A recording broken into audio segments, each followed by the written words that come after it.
Assalamualaikum warahmatullahi wabarakatuh. Salam sejahtera untuk kita semua.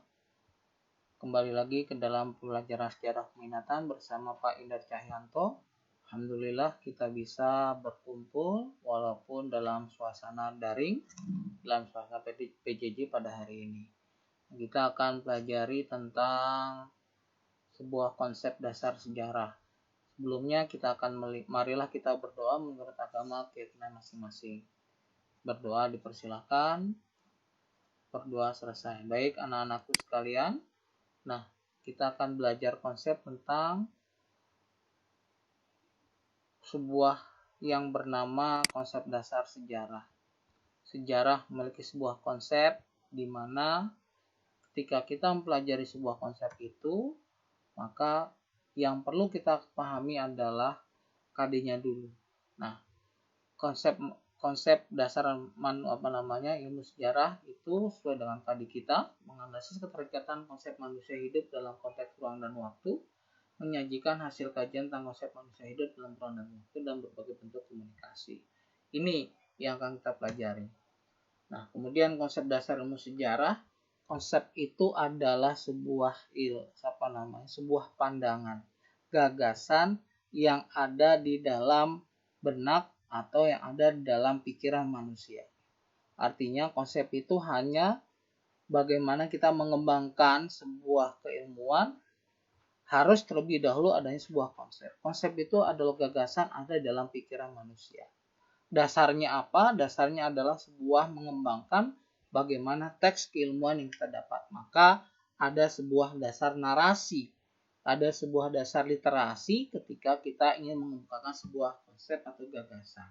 Nah, gagasan apa dalam ilmu sejarah? Ilmu itu adalah segala sesuatu yang memiliki sebuah unsur metode. Kemudian sejarah adalah sebuah ilmu yang mengkaji pada masa lampau kehidupan manusia. Baik, konsep dasar ilmu sejarah yang kita pelajari adalah 4 hal. Ada pengertian sejarah, ruang lingkup sejarah, unsur ilmu sejarah, guna sejarah. Nah, kita akan mempelajari berkaitan dengan pengertian sejarah. Pengertian sejarah itu berasal dari bahasa Arab, artinya sejaratun. Sejaratun itu artinya ibarat kata sebagai pohon yang terus berkembang dari akar hingga ranting. Artinya, kehidupan manusia itu diibaratkan sebagai sebuah pohon yang dimana kehidupan sebagai pohon itu memiliki sebuah kebermanfaatan buat kehidupan manusia. Kemudian yang kedua, sejarah sebagai ilmu. Bahkan dalam mempelajari segala peristiwa atau kejadian yang telah terjadi pada masa lampau dalam kehidupan umat manusia. Artinya manusia sebagai subjek sejarah, artinya manusia sebagai objek dan subjek sejarah yang memiliki sebuah konteks peristiwa. Karena manusia itu yang mengalami, kejadian yang sebuah kejadian yang benar-benar terjadi. Kemudian dalam sebuah peristiwa itu pasti ada sumber, ada faktanya. Kemudian yang kedua, sejarah sebagai ilmu. Yang ketiga adalah sejarah secara umum dari para ahli memiliki makna sebagai cerita atau kejadian yang benar-benar telah terjadi pada masa lampau. Artinya sejarah itu cerita yang benar terjadi pada masa lampau. Tidak ada karang, tidak ada unsur subjektivitas. Memang telah terjadi pada masa lampau berdasarkan fakta dan data yang ada. Kemudian yang keempat, sejarah adalah abadi, peristiwa yang tidak pernah berubah-ubah dan tetap dikenang sepanjang masa. Peristiwa yang unik adalah peristiwa sejarah yang hanya terjadi satu kali, tidak pernah terulang persis sama untuk kedua kalinya. Kemudian sementara peristiwa penting, peristiwa yang berarti dalam menentukan kehidupan orang banyak. Artinya inilah sebuah konsep sejarah, pengertian sejarah, bagaimana sejarah itu bisa dipahami oleh manusia sebagai dasar pembelajaran kehidupannya. Kemudian kita lanjut. Nah, ruang lingkup sejarah. Ruang lingkup sejarah itu ada 4 hal. Sejarah sebagai peristiwa, sejarah sebagai ilmu, sejarah sebagai kisah, sejarah sebagai seni. Sejarah sebagai peristiwa adalah sesuatu yang terjadi pada masyarakat manusia di masa yang lampau. 2 tahun yang kemarin, 4 tahun yang kemarin, atau 10 tahun yang akan datang. Adalah peristiwa yang benar-benar telah terjadi pada masa. Kemudian sejarah sebagai ilmu, sejarah dikatakan sebagai pengetahuan yang disusun secara sistematis dengan metode kajian secara ilmiah dan mendapat kebenaran pada peristiwa masa lalu. Artinya ini memiliki metode. Kemudian sebagai kisah adalah sebuah sejarah digali berdasarkan cerita, penafsiran, dan ingatan seseorang. Sejarah sebagai kisah bila digali semakin dalam maka akan semakin mengarah ke mitos belaka. Kemudian sejarah sebagai seni adalah dia dipandang memiliki informasi masa lampau melalui sebuah unsur imajinatif, komunikatif, dan keindahan agar sang pembaca menjadi tertarik. Kemudian kita lanjut. Cirinya. Ciri sejarah sebagai peristiwa. Ciri utama sejarah sebagai peristiwa adalah, pertama adalah abadi. Peristiwa itu adalah abadi karena peristiwa sejarah tidak pernah akan berubah. Peristiwa itu hanya satu kali terjadi dan akan dikenang oleh manusia. Dan dikenang sepanjang masa dalam kehidupan manusia. Unik, karena manusia terjadi satu kali, peristiwa tersebut tidak dapat diulang jika ingin diulang tidak akan sama persis. Penting karena peristiwa ini mempunyai arti bagi kehidupan bahkan dapat menentukan kehidupan orang banyak. Tidak semua peristiwa sejarah dikatakan sebagai sebuah peristiwa melalui bukti sejarah menjadi saksi sebagai peristiwa yang sedangkan sebuah hasil dapat dikatakan sebagai sejarah maka harus memenuhi ciri sebagai berikut. Cirinya apa? Mereka merupakan hasil perbuatan manusia, ada hubungan objek, sebab akibat, objektif, benar-benar terjadi, unik, dan hanya satu kali terjadi. Kemudian sejarah dikatakan peristiwa memiliki sebuah kejadian sejarah benar-benar ada atau sebuah kenyataan fakta yang benar-benar terjadi pada masa lampau tidak dapat diulang kembali dengan persis sama. Contoh sebagai peristiwa adalah peristiwa proklamasi kemerdekaan Indonesia yang terjadi pada tanggal 17 Agustus tidak akan terjadi pada saat ini, akan tapi peristiwa proklamasi meninggalkan jejak sejarah berupa data, arsip, video, sumber lainnya dapat dijadikan sebagai dasar untuk merekonstruksi peristiwa tersebut. Sejarah sebagai ilmu memiliki kajian, objek kajian, atau ada kejadian, unsurnya adalah manusia, kemudian memiliki metode, ada bukti, ada fakta sejarah, ada sumber sejarah, kemudian kisah secara terus secara rapi, sistematis, kemudian fakta sejarah melalui penelitian yang disusun secara rasional tidak boleh ditambah dan dikurangi. Nah, ini juga sebagai sejarah sebagai peristiwa. Masalah maka ilmu sejarah adalah ilmu belajar tentang masalah manusia. Sejarah sama dengan ilmu lain sejarah sebagai ilmu menjadi ciri sebagai berikut: empiris, mempunyai objek material, objek formal, mempunyai teori dan memiliki metode. Contoh, pada zaman Yunani kuno, Mesir kuno, pada zaman Nabi Musa, manusia sudah bisa membuat gedung tinggi, buat kapal perang, bahkan pembakar itu semua sudah ada sejak ribuan tahun sebelum Masehi.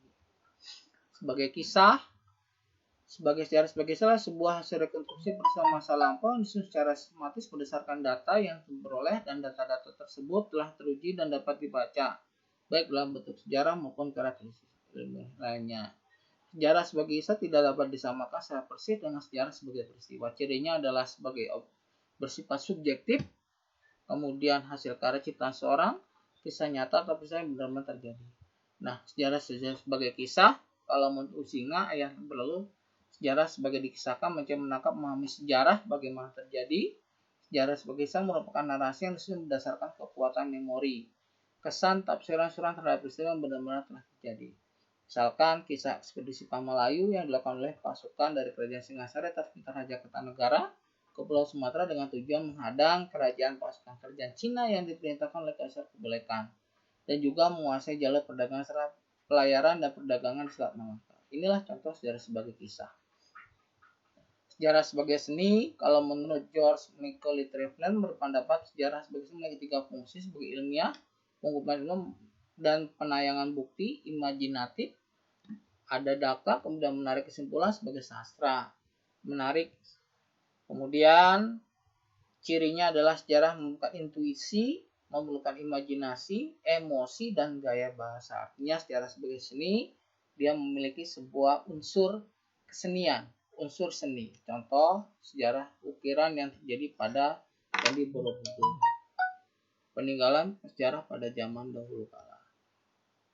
Nah, kemudian unsur-unsur sejarah. Kita berbicara unsur sejarah, pertama ada manusia, waktu dan ruang. Manusia merupakan unsur utama sejarah karena merupakan aktor pemeran yang sangat penting dalam proses perkembangan dinamika kehidupan manusia. Waktu adalah momentum peristiwa pada masa lampau. Karena manusia, waktu tidak terlepas dari waktu. Waktu itu bisa jam, menit, detik, tahun, dan lain sebagainya. Ketika memiliki unsur waktu, maka dia berbicara kapan, di mana, siapa, dan apa.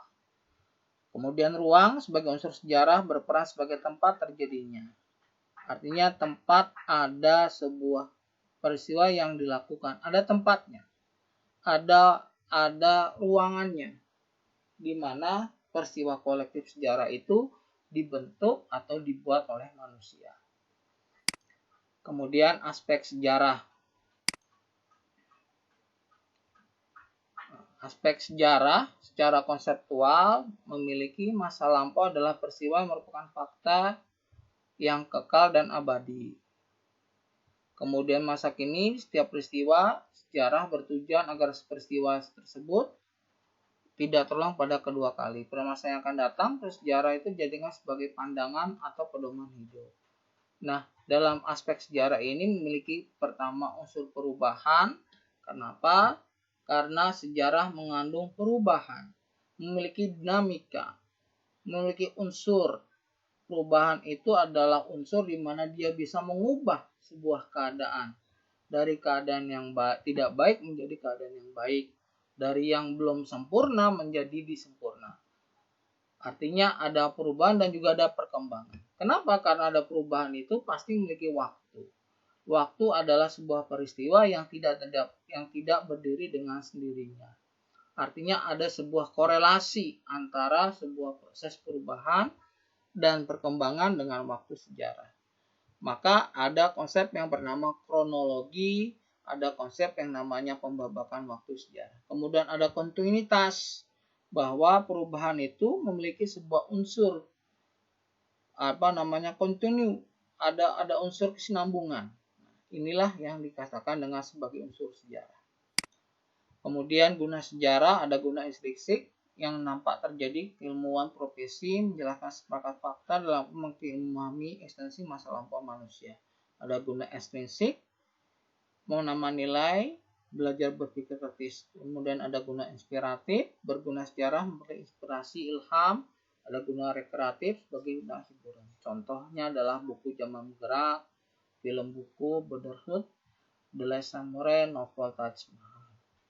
Nah, kemudian ini adalah gambar rangkaian peristiwa proklamasi kemerdekaan Republik Indonesia. Kemudian kita lanjut, kita nonton video berkaitan dengan peristiwa proklamasi. Kita lihat videonya.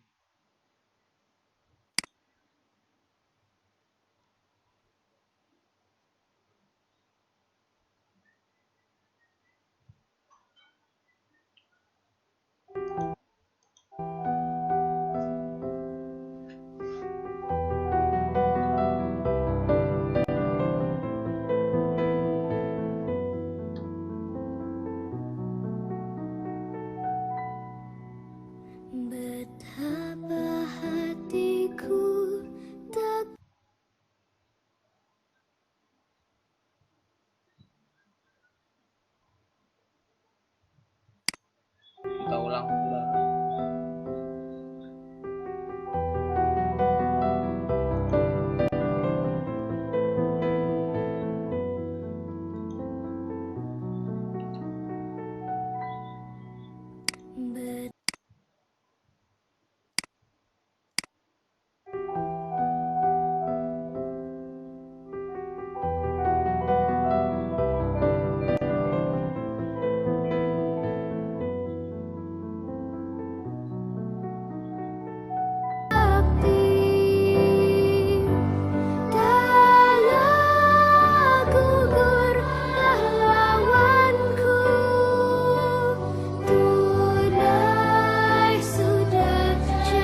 pada anak-anakku sekalian yang telah menyempatkan belajar sejarah peminatan. Jangan lupa like dan subscribe. Mudah-mudahan kita belajar pada hari ini bisa memberikan manfaat, kemudian bisa lebih paham walaupun secara sederhana dalam tampilan PowerPoint pada saat ini. Terima kasih. Jangan lupa like dan subscribe untuk sejarah peminatan kelas 10 oleh Pak Endar Cahyanto. Terima kasih. Assalamualaikum warahmatullahi wabarakatuh dan salam sejahtera.